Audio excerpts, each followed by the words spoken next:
واقعہ کربلا اس سے ریلیٹڈ نہیں ہے کہ جی ان کے اوپر پانی بند ہو گیا، ان کے اوپر ظلم ہوا، کتنے بندے شہید ہوئے، یہ سیکنڈری چیز ہے.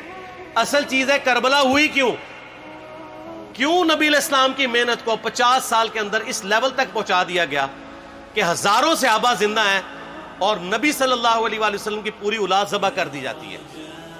ہم تو یہ کہہ نہیں رہے کہ کیسے ذبح کیا انہوں نے، آری چلائی تھی یا تلوار چلائی تھی، یہ تو واقعہ کربلا تو سب کو پتہ ہے، ان کی شہادت بھی سب کو پتہ ہے. جامعہ ترمذی میں حدیث ہے حسن و حسین جنتی نوجوانوں کے سردار ہیں اور ان کی والدہ جو ہے وہ جنتی عورتوں کی سردار ہیں.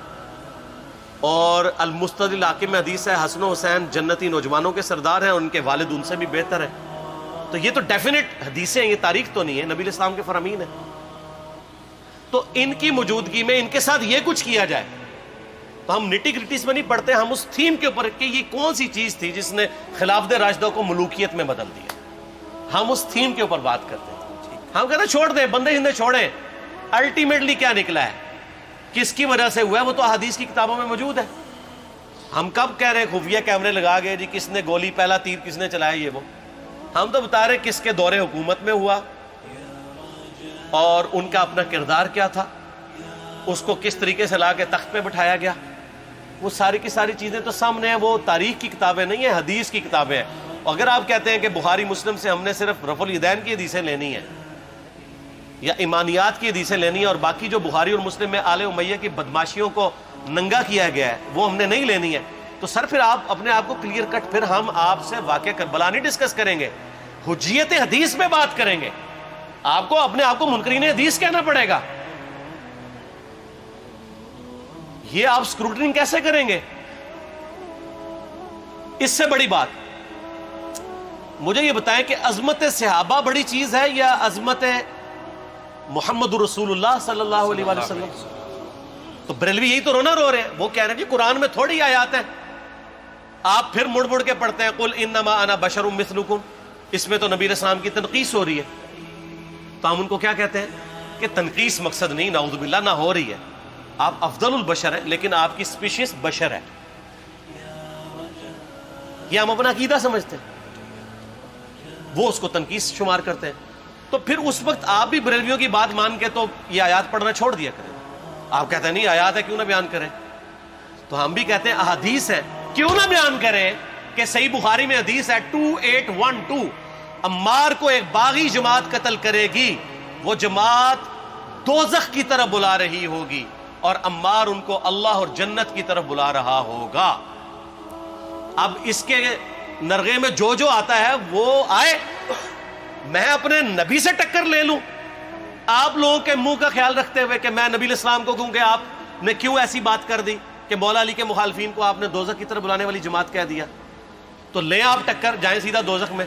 اور تھوڑی جرت کریں، آپ یہ کہا کریں کہ اے اللہ، اپنے لیے کہا کریں کہ اللہ تعالیٰ آپ کا حشر یزید اور یزید کے آباء و اجداد کے ساتھ کرے اور اس کی اولاد کے ساتھ.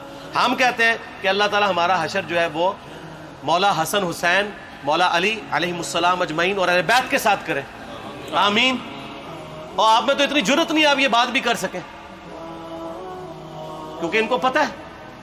تو نبی علیہ السلام کی احادیث کو بیان کرنے کو یہ سمجھتے ہیں کہ جی اس سے مصیبت کھڑی ہو جائے گی، تو اپنے آپ کو منکرین حدیث ڈکلیئر کریں.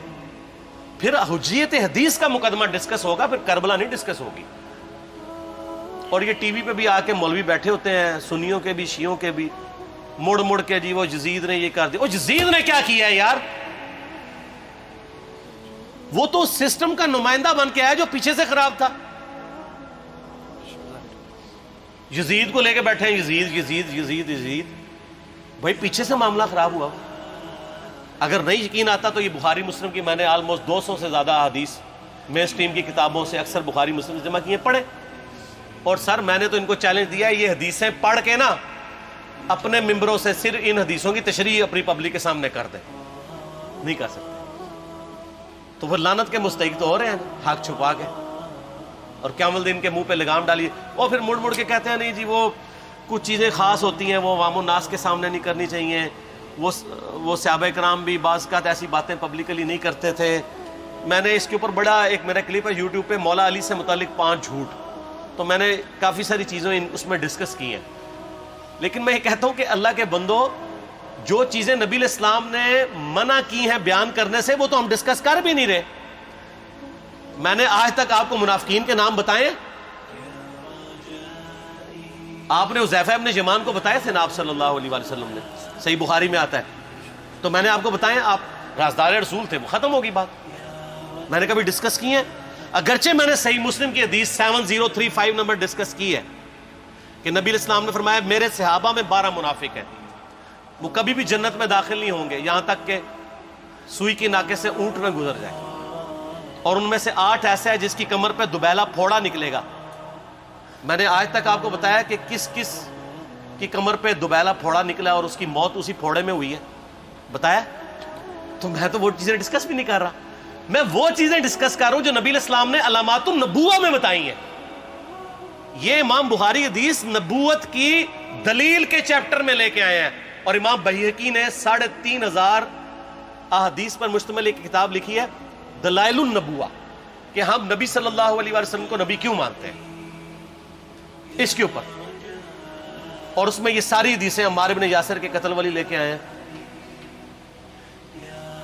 بتانے کے لیے کہ دیکھیں ہمارے نبی علیہ السلام کی نبوت کی دلیل ہے کہ آپ نے اپنی وفات کے آلموسٹ 30 سال کے بعد ہونے والے واقعے کو پہلے ہی بتا دیا. یہ حدیثیں چھپانے والی نہیں, بیان کرنے والی ہیں, علامات النبوہ کی حدیثیں. آپ کہتے ہیں چھپائیں, اگر کوئی حدیث دنیا میں نہیں چھپائی جا سکتی نا تو علامات النبوہ والی حدیث ہے, کیونکہ وہ تو نبی صلی اللہ علیہ وسلم کی نبوت کو جسٹیفائی کرتی ہے. ورنہ میرا ایک معصومانہ سوال ہے کہ نبی صلی اللہ علیہ وسلم نے یہ باتیں کر کے ان کے زوم میں نعوذ باللہ امت کو مصیبت میں ڈال دیا. آپ نے خود ہی فرمایا کہ یہ ہوگا. کیوں فرمایا آپ نے؟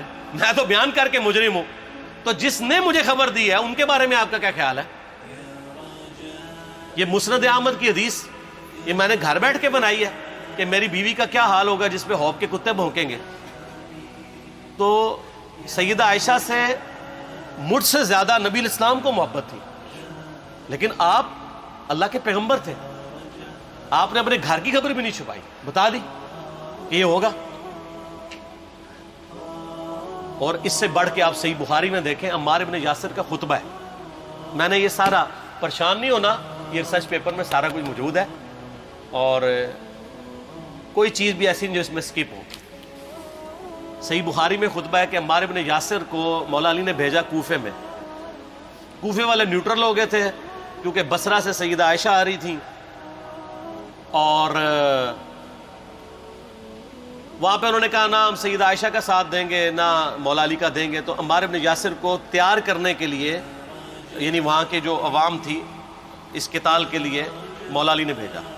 تو سیدنا عمار ابن یاسر نے وہاں پہ کوفے کے منبر پہ خطبہ دیا. بخاری کے الفاظ ہیں, اوپر والی سیڑھی پہ عمار ابن یاسر نے حسن ابن علی کو بٹھایا, حالانکہ حسن ابن علی سے 4 گنا بڑی عمر تھی عمار ابن یاسر کی, 90 پلس ہو چکے ہوئے تھے, 3-4 گنا ان کی عمر تھی, لیکن اہل بیت کا احترام کیا. خود نچلی سیڑھی پہ بیٹھے. بخاری کے الفاظ ہیں کہ اے لوگو اللہ نے تمہیں آزمایا ہے, ایک طرف دنیا اور آخرت میں تمہارے نبی کی بیوی ہے سیدہ عائشہ, دنیا اور آخرت میں, یعنی عزت اپنی جگہ قائم. یہاں لوگ سمجھتے ہیں کسی کی غلطی آ گئی تو پتہ نہیں کیا ہو گیا, وہ یار اس کا مرتبہ اپنی جگہ ہے, غلطی اپنی جگہ ہے, پیغمبر نہیں ہے وہ. اور دوسری طرف علی ابن ابی طالب ہے. اللہ اب دیکھے گا تم عائشہ کی اطاعت کرتے ہو یا اللہ کی, علی کی نہیں اللہ کی. کیوں؟ یا ایھا الذین آمنوا اطیعوا اللہ و اطیعوا الرسول و اولی الامر منکم. ان کا اولو الامر مولا علی ہیں, ان کی اطاعت واجب ہے. یہ اللہ نے آزمایا ہے کہ اللہ کی اطاعت کرتے ہو یا عائشہ کی. اور آپ حیران ہوں گے, یہ حدیث امام بخاری حضرت عائشہ کی فضیلت والے چیپٹر میں لے کے آئے ہیں. اگر امام بخاری مشورہ کر لیتے نا ناسبیوں سے تو انہوں نے کہا تھا سر آخری صحیح رکھو, پچھلا رہن دو, بلکہ پچھلے والا رکھو آخری والا رہن دو, کہ عائشہ دنیا اور آخرت میں. وہ حدیث گھڑنے کا میں آپ کو طریقہ بتاتا ہوں, کاٹ چھانٹ کرنے کا. وہ آدھی حدیثیں لکھتے ہیں نا, آدھی حدیث ایسے لکھتے ہیں امام بخاری کہ سیدہ عمار ابن یاسر نے خطبے کے دوران فرمایا کہ سیدہ عائشہ دنیا اور آخرت میں تمہارے نبی کی بیوی ہے, بس. لیکن امام بخاری نے پوری حدیث لی ہے, آگے وہ بھی ڈالا ہے کہ اللہ آزما رہا ہے کہ عائشہ کی اطاعت کرتے ہو یا اللہ کی، جیسے آپ کے علماء کر رہے ہیں۔ صحیح مسلم کی حدیث 6488 آدھی بیان کرتے ہیں سارے مولوی، بریلوی، دیوبندی، اہل حدیث سب، میرے صحابہ کو برا مت کہو، اگر تم میں سے کسی نے احد پہاڑ کے برابر بھی سونا خیرات کر دیا اور میرے صحابہ نے ایک مد یعنی 600 گرام خیرات کی، آدھا کلو، اس کے آدھے کو بھی نہیں پہنچ سکتا بس۔ حالانکہ یہ مسلم کی حدیث سٹارٹ اس سے ہوتی ہے کہ عبد الرحمن بن عوف کو خالد بن ولید نے گالیاں دی جھگڑے کے دوران، حالانکہ دونوں مسلمان تھے، دونوں صحابی تھے۔ آپ نے حضرت خالد بن ولید کو بلا کے ڈانٹا، فرمایا تم میرے صحابہ کو برا مت کہو۔ تو خالد بن ولید نے تو آگے سے نہیں کہا حضور میں بھی صحابی ہوں۔ ان کو پتا تھا کہ عبد الرحمن بن عوف نے اس وقت اسلام قبول کیا جب اسلام کا مطلب تھا مار، تکلیف اٹھانا، اور خالد بن ولید نے گولڈن پیریڈ میں صلح حدیبیہ کے بعد اسلام قبول کیا۔ میں اب تم لوگ یہ کر رہے ہو، تم لوگ اگر احد پہاڑ کے برابر بھی سونا خیرات کر دو، یعنی صلح حدیبیہ کے بعد والے لوگ میرے ان کے برابر نہیں ہو سکتے۔ اور جو فتح مکہ پہ معافی مانگ کے مسلمان ہوئے ہیں طلقاء، مؤلفۃ القلوب آل امیہ، ان کا تو لیول ہی کچھ نہیں ہے۔ یہاں تو خالد بن ولید کے بارے میں یہ بات کی جا رہی ہے، اور پھر وہ مؤلفۃ القلوب اپنے زمانے میں ممبروں پہ سب و شتم کروائیں سیدنا علی پر، تو سب سے پہلے تو ان کو کہنا چاہیے جن کے بارے میں حدیث تھی کہ تم صحابہ کو گالی مت دینا۔ ہم نے تو خیر کبھی دی بھی نہیں ہے۔ اور میں یہ آخری جملہ ان کو ایسا بولتا ہوں کہ جو ان کے دماغ تک ڈرل کر جائے گا کہ آل امیہ نے جو کچھ اپنے دور کے اندر سیدنا علی کی گستاخیاں کی ہیں نا، ہم نے تو ویسی کوئی ایک گستاخی بھی آل امیہ کے بارے میں نہیں کی ہے۔ میں نے آج تک آل امیہ کے اوپر بائی نیم کسی کے اوپر لعنت کی ہے؟ حالانکہ یہ مولا علی پہ کرتے رہے، یہ ہے لعنتی خود ہو گئے نا، جب مولا علی پہ لعنت کی تو لوٹ آئی۔ مسند ابی یعلا میں صحیح سند کے ساتھ حدیث موجود ہے، مسند احمد میں بھی موجود ہے کہ سیدنا علی کو جس نے گالی دی اس نے رسول اللہ کو گالی دی صلی اللہ علیہ وسلم۔ جب ام سلمہ نے کہا تھا، شیخ زبیر صاحب نے اس کو تحکیم میں صحیح لکھا ہوا ہے فوٹ نوٹ کے اوپر، کہ لوگوں تمہارے ممبروں پر رسول اللہ کو گالیاں دی جاتی ہیں، تو انہوں نے کہا معاذ اللہ، ہم کب کہیں گے، ایسا نہیں ہو سکتا۔ تو ام سلمہ نے کہا تم لوگ علی اور اس سے محبت کرنے والوں پہ گالی گلوچ نہیں کرتے ہو کیا؟ جبکہ میں نبی کی بیوی کہتی ہوں کہ سب سے زیادہ رسول اللہ سے محبت، سیدنا علی سے محبت نبی صلی اللہ علیہ وآلہ وسلم کرتے تھے۔ لہٰذا جب یہ تم کہتے ہو نا علی پر لعنت، علی سے محبت کرنے والوں پہ لعنت، تو یہ لعنت تو تم نبی علیہ السلام تک لے کے جا رہے ہو نعوذ باللہ، کیونکہ علی سے محبت کرنے والا پہلے نمبر پہ نبی صلی اللہ علیہ وآلہ وسلم ہے۔ اور پھر کہتے ہیں سب کا مطلب تنقید ہے، اور نہ پرانیاں گلاں، پرانے بابے، پرانے بزرگ، جھوٹے ہو۔ صحیح مسلم کھولو 6229 غدیر خم سے اگلی حدیث، لعن اللہ ابا التراب کے الفاظ ہیں، مٹی والے ابن ابی طالب پر لعنت، یہ الفاظ موجود ہیں۔ سب کا ترجمہ لعنت ہی ہے، تنقید نہیں ہے۔ اچھا پھر میرا معصومانہ سوال ہے کہ اس کا مطلب ہے صحابہ پہ تنقید کرنا اچھا کام ہے؟ کہیں گے نہیں، تو بتاؤ یہ برا کام کون کرتا تھا؟ شیعہ کا ابا کون ہے؟ رافضیوں کا ابا کون ہے؟ آل امیہ۔ تو لہذا شیعہ نو میں کہنا کہ تسی شیخین کے اوپر بکواس اور تبرہ کرنے کی بجائے نا اب لوگوں کو حقائق بتائیں کہ ٹوٹی کمند کہاں۔ یہ سب مجرمین آل امیہ ہے، اور یہ آل امیہ اور بنو ہاشم کی لڑائیاں نبی علیہ السلام کی بعثت سے پہلے چل رہی تھی، صدیوں سے چل رہی تھی۔ وہ تو پھر اللہ نے بنو ہاشم کو نبوت کے لیے چنا تو ان کو یہ پھر جیلسی ہضم نہیں ہوئی، وہ چیز آگے چلتی رہی۔ خیر چھوڑ دیں، ایک تلخ ٹاپک ہے۔ صلاۃ بر محمد و آل محمد، اللہم صلی علی محمد و علی آل محمد۔ ٹھیک ہو؟